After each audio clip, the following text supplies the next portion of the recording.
Gihangop sa mga ginikanan, mga tinunan ug mismo sa mga magtutudlo ang gipagawas nga banduan sa Department of Education nga nagtakda sa pagtak-op sa school year karong Mayo 31 ug subling bubukas sa Hulyo 29. Sa era natong detalye pinaagi nining report.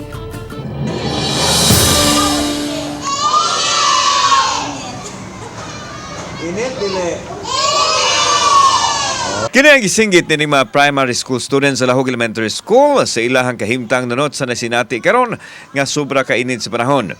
Kadyot lang sila nga nagsayaw isip warm up sa pagsugod sa klase apan gipaningot na ang uban tungod sa tumang kaigang nga ilang nabatyagan bisan kung adunay mga ceiling fan sa ilang classroom. Matod sa principal nga si Dr. Lin An Guo nga ang tumang kainit sa panahon nga naghatag usab og suliran sa panglawas sa mga tinunan sama sa pagsunggo o nose bleeding. Adunay kapin sa 5,000 ka mga tinunan ang Lahog Elementary School. Busag gihangop nila ang inanay nga paghibalik sa naandan nga school calendar. Base sa DepEd Order No. 003 Series of 2024, opisyal nga motak-op ang school year sa Mayo 31 ug bubukas usab sa Hulyo 29.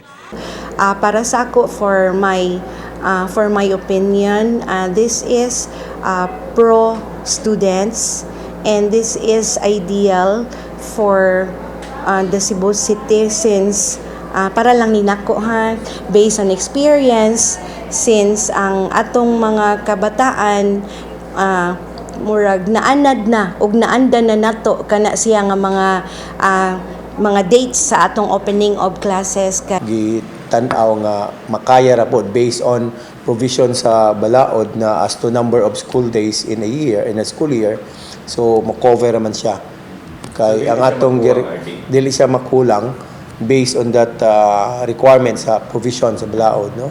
Gihangop sa mga ginikanan ang hukom sa Department of Education nga gihulagway nilang maghatag og luwas ka kahimtang sa mga bata. Okay na sir. Ngano man? Okay, para hindi kasunod to mabalik lang yapon sa iyang padayang closing, normal niyang closing niya. Yung init kayo, init sa panahon. Sabi na karon nga ang init sa panahon purti ng wala. Init kayo yun, palabi yun. Okay ra? Kay ngano man? Para normal balik sa school sa mga bata. Samtang ipahibaw ni Jimenez nga og maadlaw ang tagal sa early registration sa mga bag-ong tinunan sa elementarya apan padayon gihapon silang modawat og mga enrollees.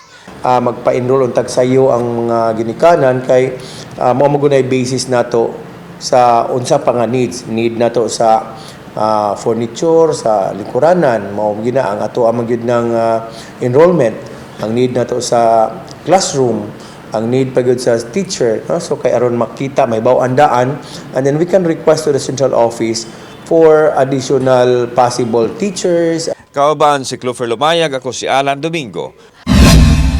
Balitang Bisdak.